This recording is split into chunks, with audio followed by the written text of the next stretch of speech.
Yeah, again, my name is Spencer Quinn. I'm one of the co-founders of a company called FiberFix, and FiberFix is the world's strongest repair wrap.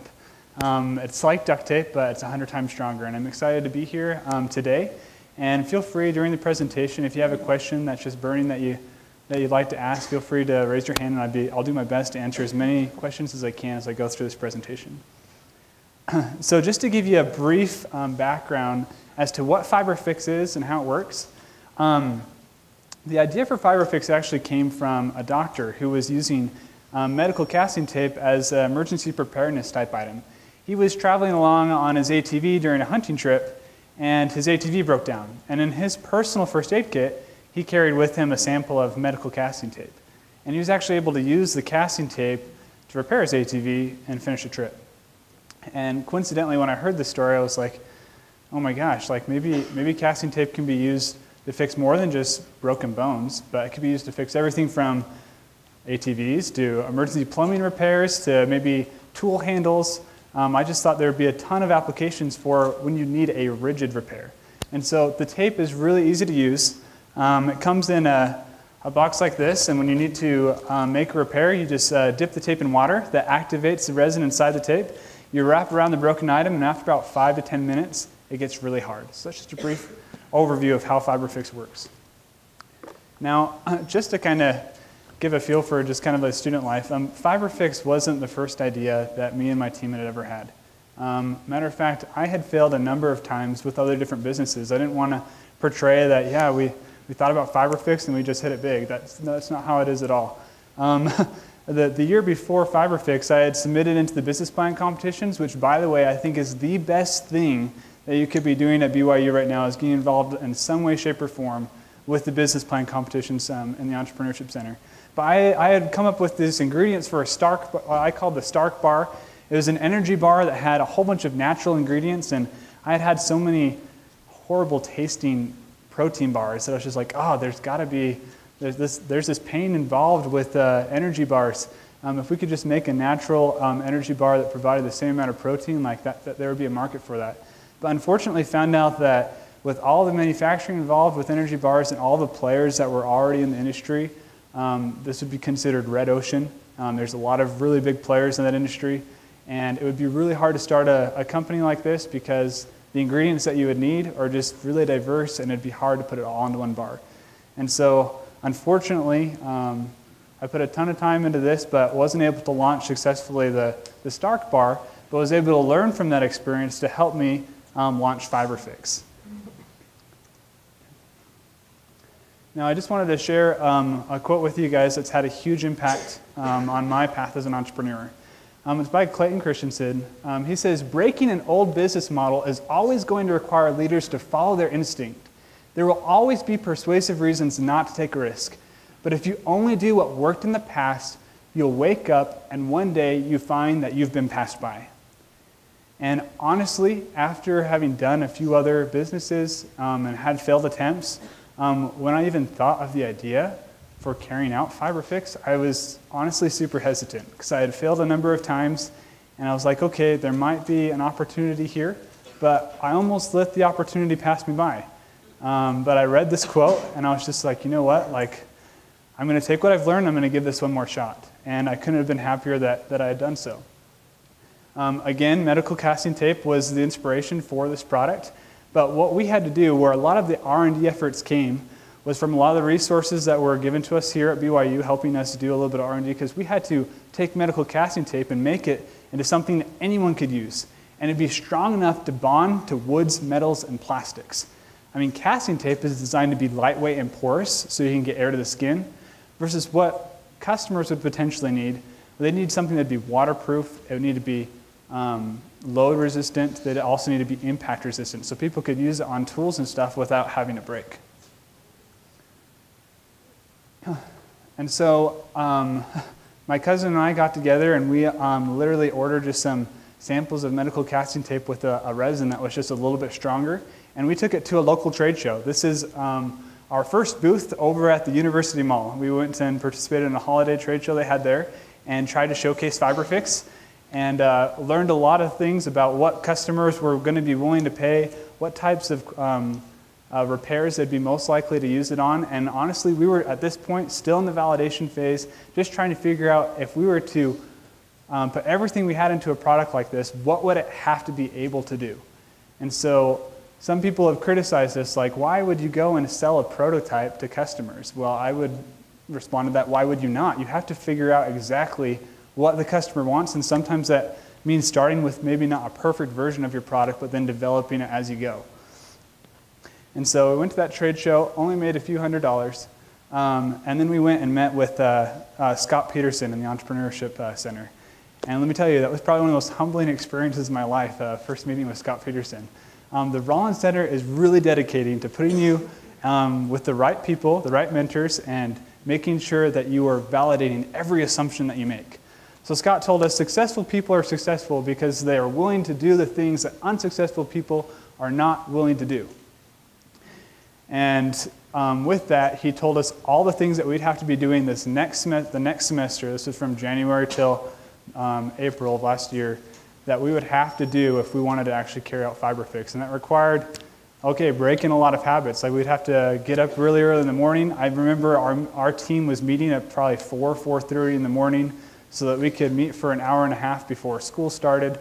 And then we would go to our classes, and then the rest of the day would be spent perfecting our business model and also trying to figure out how we'd validate the different assumptions that we had about FiberFix. And so just to kind of tell you a little bit more about that validation process, we assumed that casting tape would be waterproof. Unfortunately, we were way wrong. We went down to a farm in Santa Quinn, and a lot of people wanted to use this product on pipes. And so we tested on some irrigation lines down on this farm in Santa Quinn, and they told us, there's like, okay, your product's not working at all. And you need to be able to at least get to 100 PSI, just a pressure rating for pipes, for your product to actually be useful on this farm. And so we took what we had learned there, did a little bit of R&D efforts, and we figured out that if we changed the cloth and we made a much tighter knit of FiberFix, that we'd be able to make FiberFix waterproof. Let's see, we also assumed that casting tape would be somewhat resistant to vibrational shocks, but unfortunately found that was going to be farther from the truth as well, because again, medical casting tape is designed to be a temporary support, but what we needed something that would bond to these different materials. And so it was just a lot of trial and error. We actually went to BYU's mechanical engineering lab and did a lot of tests on the hydraulic press that they have there, testing out different water-activated epoxies. And a manufacturer helped us a lot with that process as well. And this is just a video for mechanical engineers that are here. You've probably seen this machine before. But we just took this piece of galvanized pipe, we cut it directly in half, and then we wrapped it in FiberFix. Let's see if I can get this video to play here. And so this press, I can't remember what its max level is at, but we were able to find out in this experiment that FiberFix could withstand up to about 3,000 pounds of load directly over where the break was. And so that was huge for us when we were able to get to that point. So it's not a super exciting video, but we were freaking out. So again, we went through countless different versions of FiberFix. I think, we're up to probably about 72 different prototypes. Before we started to really push FiberFix into some retail locations, we had spoken with over 500 different Ace hardware store owners. We had talked with over 5,000 customers face-to-face at these different trade shows. First, it was the one at the University Mall, and then we went to a trade show. It's called the International World Ag Expo in California, and we talked with tons of different customers. And again, we're just trying to figure out what the best applications for FiberFix would be and what the markets would be. And so in this process, we determined that the things that were most important to our customers was that customers loved that FiberFix was sandable and paintable, that it was waterproof, and that it cured quickly. Customers would have to be able to use this on the go when they found themselves in the emergency situation. We could pitch FiberFix as, oh yeah, like this is what you can have to fix all the stuff that's broken in your house. Or we could position FiberFix as, this is the item you have to have before it breaks. And when we made that transition, our sales skyrocketed. Now, this is just something that I've just learned to be true. It's a simple definition of business. Business, the exchange between a customer and a merchant for a product or service. For those who are participating in the competitions right now, or for those who are thinking about starting their own business, never forget what the definition of a business is. And I hope I can get across why this is so important. A lot of times, people have an idea or product or service, and they spend so much time developing it before they ever talk to a potential customer. And I just can't. I can never wrap my mind around why that people wait so long to talk to customers. But you should do everything in your business model to plan, how do I get the first sale? Because if you only have a product or a service but no customers, you don't have a business. And if you only have customers, then you're a social media phenomenon. And so just keep that in mind as you're going through business, that your goal should always be, how do I get my first customer? And what do I need to validate to get my first customer? These are just some pictures of us at the hardware shows. We'd go to these different hardware shows and we'd do demos all day.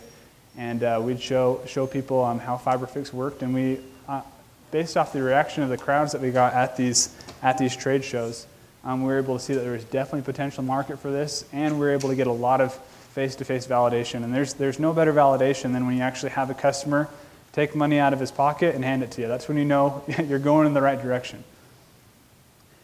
And so about last February, we started with only one store.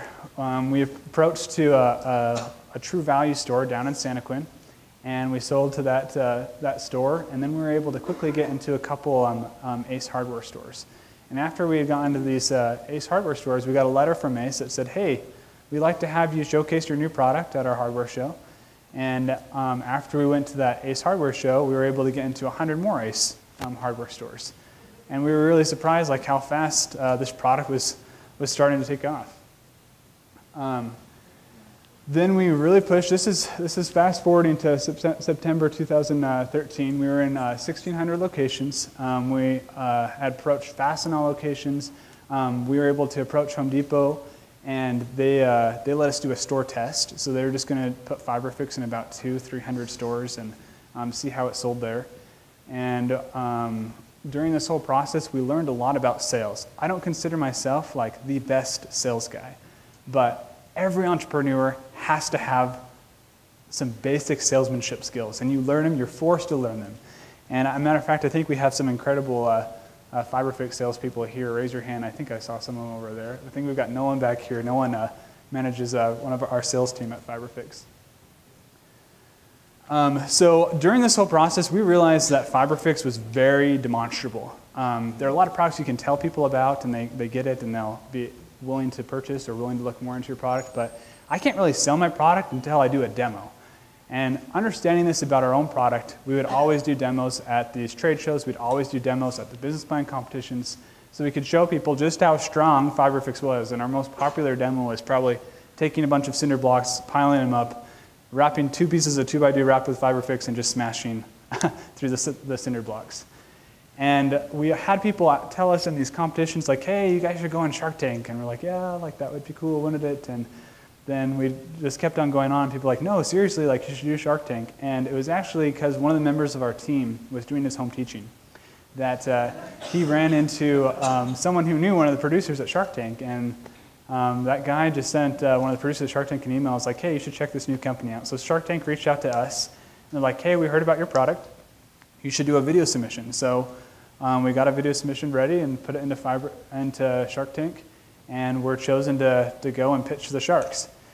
And honestly, I was way nervous because, I mean, we had done a lot of the business plan competitions, and like they're there to help you learn, but Shark Tank's kind of like there to to show you like that you're not good enough. So it was so I was honestly super nervous, and I remember watching every single Shark Tank episode.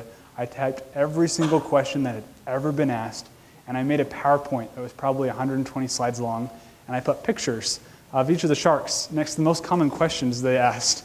And I went through that presentation probably 80 times before we actually got to Shark Tank.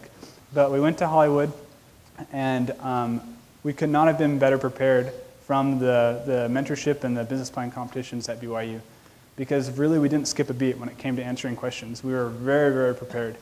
And some of you may have seen the episode, but Shark Tank was huge for FiberFix because we had over 8 million viewers that are watching the show got to understand immediately how FiberFix worked. And that's something that a lot of companies work for 5 years to be able to get that kind of PR, that kind of media attention. So it was a huge thing for FiberFix. Shortly after Shark Tank, we were able to get into over 6,000 locations. We're in about 7,000 locations right now. At the end of December 2013, we had done about $2.25 million in revenue. And it has been a crazy ride. I'm a student here at BYU. I'm studying biotechnology and did a minor in business strategy. And honestly, it's been really, really hard to juggle both my personal life, school, and FiberFix. But I wouldn't have had it any other way because it is so helpful to be able to walk into a business class, learn about a new principle or theory, and then figure out the very next day, does this hold true in this circumstance? And figure out exactly what I need to learn. So to me, entrepreneurship is the great way to really force yourself to learn quickly. And so I find myself a lot of times with a lot better questions when I go to class. I'm always staying afterwards, picking the professors' minds and trying to get better network connections because doing school and business at the same time has been one of the best decisions I've ever made. Throughout this whole process, we started to receive more and more validation from our customers. We had one customer named Wendy. She said, "I love FiberFix and would recommend it to anyone who has a plumbing leak. It was easy to apply and solved my problem quickly and inexpensively." Debbie said, "FiberFix fixed my $150 vacuum. It was so easy to use that my 14-year-old daughter did the repair all by herself." And then Barry's still one of our favorite customers. He has been for a long time now. "Once FiberFix is in your toolbox, you come up with all kinds of uses for it. It's a great product and should be in everyone's toolbox, and I hope you make a few $1 million on it." That's why Barry is one of our favorite customers. But it's been interesting. We developed FiberFix so that it'd be good, again, for heavy loads, water pressure, and impact. But customers have really taught us some really interesting ways to use FiberFix. Just to share with you some interesting examples I've had, there's kind of a trend going on the West Coast right now making bamboo bikes. And right now there's someone making a FiberFix bamboo bike. I remember we have this conversation recorded of a sales agent and a store owner. We had sent a sample of FiberFix to a store owner, and he had taken the sample of FiberFix out, and he was on the phone with the agent, and the agent was walking him through all the different features and benefits. And the store owner proceeded to open the pouch of FiberFix and put it in his hand, which you're not supposed to do unless you're ready to use FiberFix. And so he just had it in his hand. You're supposed to be wearing gloves. He just had it in his hand. And he's talking with the agent. He's like, "Yeah, I just took it out of the pouch right now. It looks great." And then the sales agent is like, "What? You took it out of the pouch?" He's like, "Yeah, I have it right now." He's like, "Well, you have to use it within 5 to 10 minutes after you take it out of the pouch." And you just hear a click, end of conversation. And we weren't able to get a hold of him for a week. We called back the next week, called the same guy. He answers, and he's like, "Oh yeah, I used your FiberFix. You guys called, and I had FiberFix. I opened it up, and I kind of panicked when I found out I had to use it right away. So I hung up the phone, I broke the nearest mop, and I fixed it with FiberFix, and it's still fixed." I like the starter kit. Give me the starter kit. So we sent up a starter kit to the store owner. But we've had crazy applications, everything from bull whips to the bicycles to plumbing, hot tub repairs. So it's been really neat to have customers teach you how to use your product.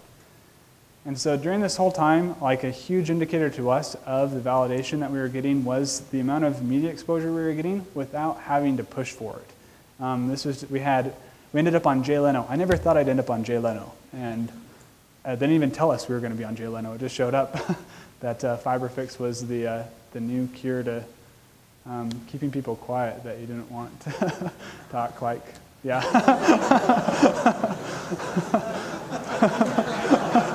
So we ended up on the Blaze. We were on KSL a number of times. With starting any business, tap into the local media channels. You'd be surprised how powerful KSL is. It is phenomenal here in Utah, and they're always willing to work with startups and do articles and stuff. So you'd be surprised how much free sales material you can get out there just from getting yourself out there. So this is just kind of a glimpse of what we've got going on in the future. Lori's not actually inside that Shark Tank, but she's on the outside. For those of you who didn't see the Shark Tank episode, we ended up doing a deal with Lori Grenier. And to showcase how strong FiberFix is, and being that Lori is from Shark Tank, we actually made a shark cage completely out of FiberFix. And we have the scuba diver that's in the tank with some sharks. And so I can't give you a whole bunch of insight as to what's going to go on there, but be watching for some FiberFix commercials, and we're excited about what's coming down the pipe there. This is just a glimpse of what what happened after Shark Tank. We were just totally overwhelmed, and I was honestly sweating bullets because I have a little bit of background with some basic web programming, but I'm definitely no professional, but the most experienced on the team. So it was my responsibility to get the website ready for 8 million viewers, taking out their smartphone and their tablet and their desktop. And I was just reading online about all these horror stories about all these Shark Tank companies that had crashed their site and lost hundreds and thousands of dollars of sales. And I was just like, oh my gosh, like this is too much pressure. But we were able to get our site ramped for scaling in terms of the bandwidth we were using that night, and we had no problem. Shark Tank night, we were able to take all of our orders successfully. Getting them to customers was another story. The day after Shark Tank, we were on QVC, and we were able to sell through 45,000 units of FiberFix in just 8 minutes. And that was crazy. Like, QVC has become like the 9th wonder of the world to me. Like, it's just, I didn't even know what QVC was before, before we were looking for sales channels, but Lori truly is the queen of QVC. But yeah, I just wanted to turn some time over to you guys for some general questions about FiberFix up to this point. Yeah. Those initial models that you had, where did you find the tape to begin to experiment? Hey, great question. So going back to kind of like the validation process. So again, when we heard this story about the doctor who had used casting tape to repair his ATV, we ordered just a sample of casting tape. And I remember taking that sample of casting tape and breaking random items around my cousin's house, and we'd try and fix it with casting tape. And we found that it wasn't substantial. And so we reached out to that manufacturer to see if they'd help us do a little bit of R&D there. And they were willing to initially, but unfortunately we couldn't get an existing casting manufacturer to buy into what we were doing. To them, casting tape is a very low volume, high profit industry. But what we were trying to do with FiberFix was make a very a low profit, high volume industry. And so we were never able to get them to totally buy into what we were doing there. So we ended up having to approach a foreign investor to help us start from the ground up. Did you patent it? And if so, how did you raise the capital to do so? Yeah, that's a great question. So we did file for some patents, and honestly our strategy has been patent pending. And so it hasn't been as important to us, and that's more of a retail strategy. I'd be glad to talk to you a little bit more afterwards. But the initial funding that we got for that patent was actually from the business plan competitions. And the business plan competitions at BYU, and across the US are phenomenal. They're a great way to give you a little bit of startup cash. But honestly, if you're just going to the business plan competitions for money, you're doing it for way the wrong reasons, because what you get from the business model competitions is a sound understanding of your own business, and they show you all the weaknesses that you have in your business and help you overcome those weaknesses. And so if you look at your expenses a year out from after those competitions, you'll look back at the prize money and realize that, okay, like a couple thousand, tens of thousands, even $100,000 isn't a lot to put your business forward. But in those initial stages, yes, it can help with your patent work, it can help with some minor operational or R&D costs. Did I answer your question fully there? Okay. So when you were putting together your prototypes, did you have like the knowledge of the resins, or did you find someone who had that knowledge here at BYU? Like, how were you? Super good question. So yeah, as much as I'd like to say I was the guy with the pipette and was putting in a few drops of resin, I was like, Eureka! That wasn't how it happened. And a matter of fact, I'd venture to say that rarely happens. But what we just did was just designed a rapid series of prototypes with just minor tweaks in the resin. And it was not really understanding what all the ingredients did initially, but then finding out as we went along. And the manufacturer that we were working with helped us a lot with that process. But it wasn't like I had opened my textbook and was looking up different molecule structures there. So it was a lot of trial and error, and that's how I encourage a lot of R&D to be done. I think it's really hard to just know straight from the get-go what you need to do.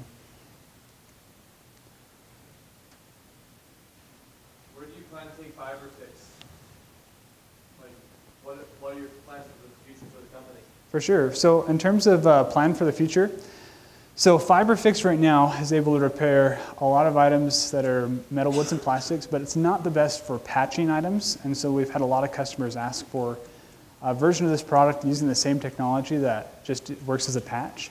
And most of the R&D has been done already on that product. We're ready to release it here probably towards the end of this, or beginning of the spring. And we're also working on a heat wrap, because we've had lots of customers call and ask if they could use FiberFix on their exhaust pipes. And so these are just two kind of hidden markets that we've found as we've been working on FiberFix. And so we've done a lot of research and development on those, and we'll be releasing those into the auto industry. You'll probably see some advertisements with NASCAR. We tried using our current FiberFix product on some NASCAR cars with different applications, but unfortunately it just burns and smokes a lot. It's not good for anything that's really, really high temperatures. So.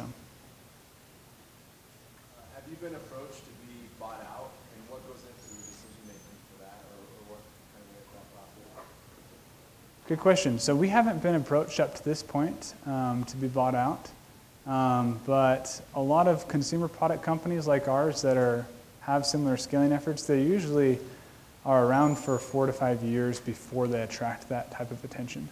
And so Shark Tank definitely accelerates the life of a company in that way. And so I wouldn't be surprised if we started having some initial offers, but we're pretty dedicated to staying with FiberFix for at least 3 to 5 years. So back here. What did you learn about working with dissatisfied customers? About working with dissatisfied customers? No. So yeah. So it's all about how you approach the dissatisfied customer.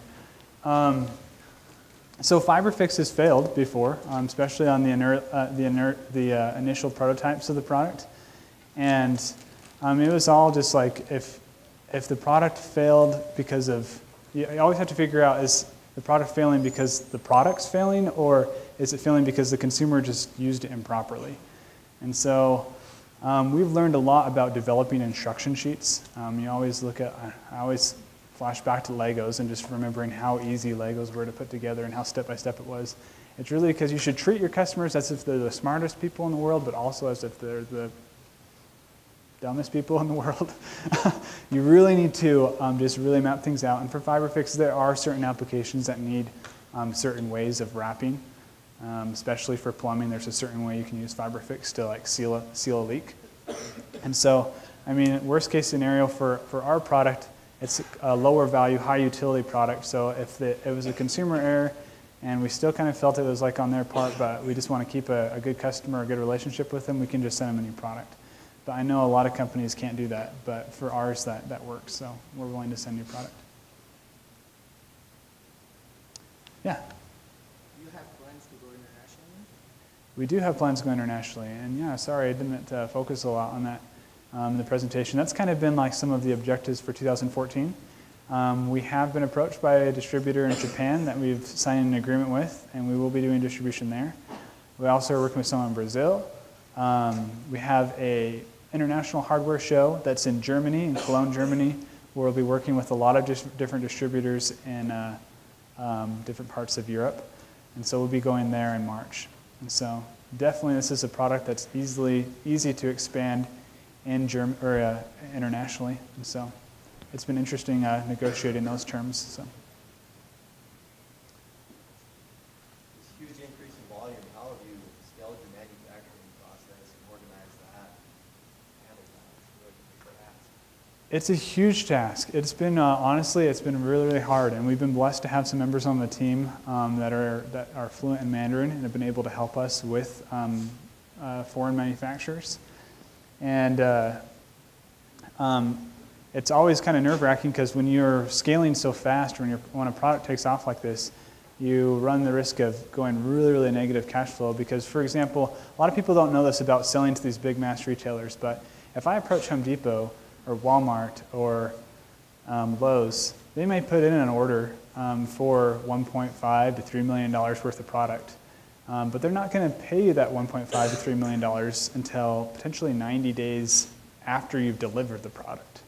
And so there's a long time that you have to float that.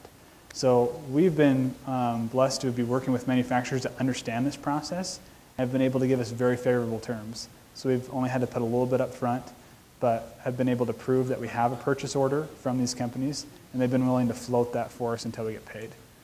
But that doesn't work all the time. But we also have looked into credit options. We've looked into, there's something called factor financing out there, that if you can prove that you have a purchase order, they will give you the loan to make the product that someone's bought, but you just pay them back when you get paid, but with just a small percentage. So like 2 to 5% that you pay on addition to the loan. So. How, as your business has started scaling, how has your management structure changed from just you and your buddies to including some of your other seasoned people? Yeah, great question. So, I mean, like Scott said, I'm a student still. I wasn't the most seasoned of entrepreneurs that were out there. But entrepreneurship just forces you to learn. It really forces you to learn, and I had to change a lot of things in my personal life to make it so that I had enough time for FiberFix and was learning the things I did, or learning the things that I'm still learning. And that includes making sure that you're keeping up to date with readings, that they're actually you have time to meet with these different buyers. The management team has changed from initially just a few students to we brought on 2 people on our team that have a lot of experience in this. And I mean, my advice for any entrepreneur at our age would be to make sure that you're surrounding yourself by people that have been there and done that. And so we've looked for people that have worked with similar emergency preparedness type items or consumer product type items that would be able to help us scale this. And so looking for key partners is really, really important. And that was part of the reason why I went to Shark Tank too, because again, our product's demonstrable. We needed a good TV partner because no one on our team, even those that were a little more seasoned with entrepreneurship and these mass retailers, didn't know the best way to market on TV. And Lori Grenier proved to be one of the best people that we ever could have worked with to market FiberFix effectively on TV.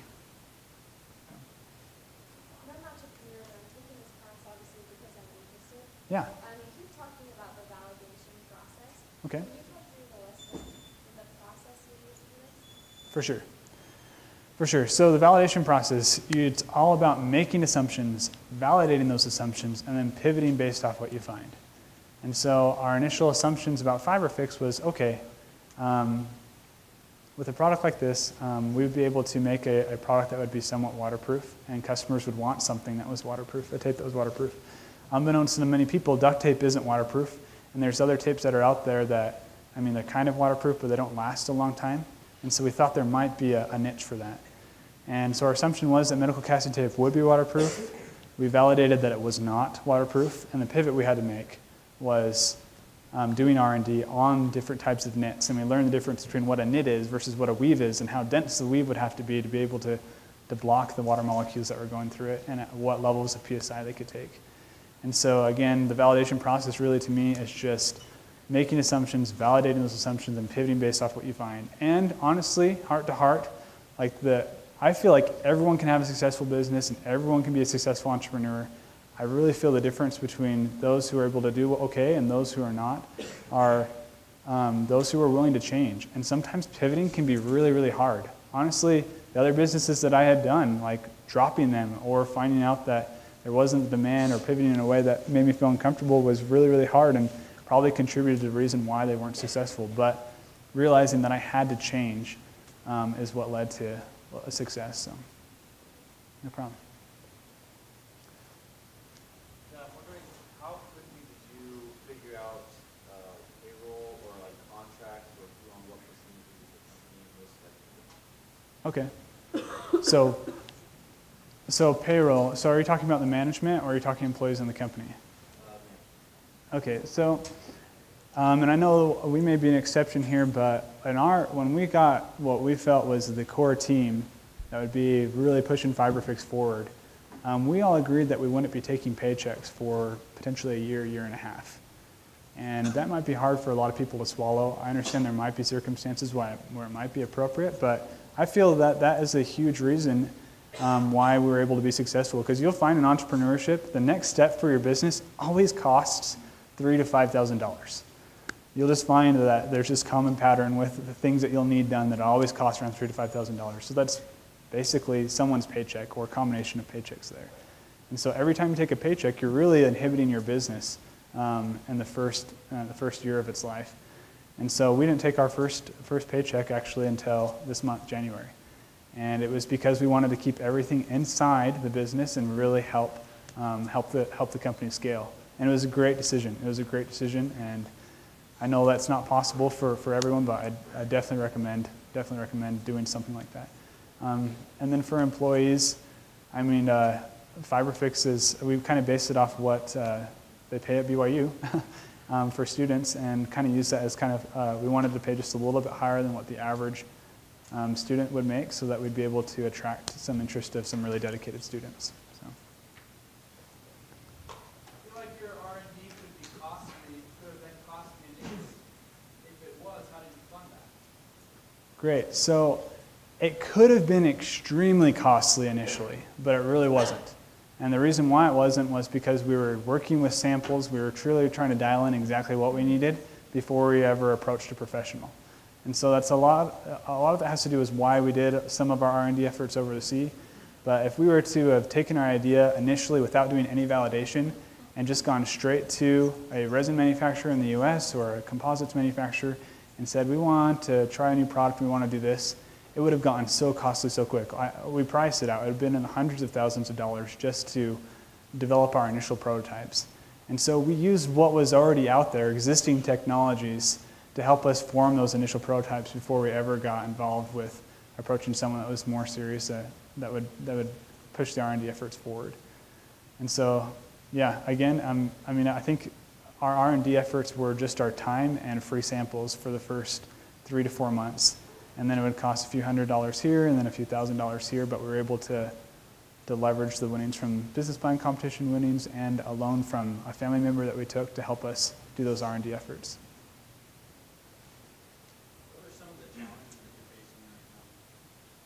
So some of the challenges FiberFix is facing right now, Chinese New Year is a big problem for us right now because we're doing our manufacturing in China, and Chinese New Year is the biggest holiday in China, and so our factory is shut down right now, and we have a lot of orders coming down the pipe.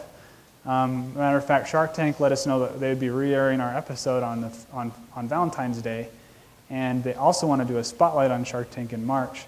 And so logistics has been something that was unbeknownst to me before I started working in this entrepreneurship, and everyone on the team, I think, has a much better understanding of logistics, but just ordering a few pallets of product can take 6 weeks to get from the manufacturer to the US cost effectively if we were just to put it by water. We can always air freight, and air freight will always get it within a week or two, but that can really be expensive. So logistics has been something that's been really hard for FiberFix, and especially right now, it's something we're facing, but we're going to pull through. We're going to pull through. We'll be just fine. Where do you come up with ideas for your different startup companies? Do you sit down and brainstorm, or you get out a laptop? Good question. So coming up with ideas, there's a book out there that I recommend everyone should read. It's called Innovators Dna. It's authored by Jeff Dyer and Clayton Christensen. And it talks about how a mentality exists in society that there are only a few people that can come up with new ideas, and they have the DNA to be able to think like that. And the book shows how that couldn't be farther from the truth, that really anyone can innovate, and it really comes down to observation. And so when I'm trying to think of a new product or idea, which I like to do just on a weekly basis, just to keep I feel like it's part of my mind that I've got to keep going to always even make FiberFix better, but I always look for customer pain.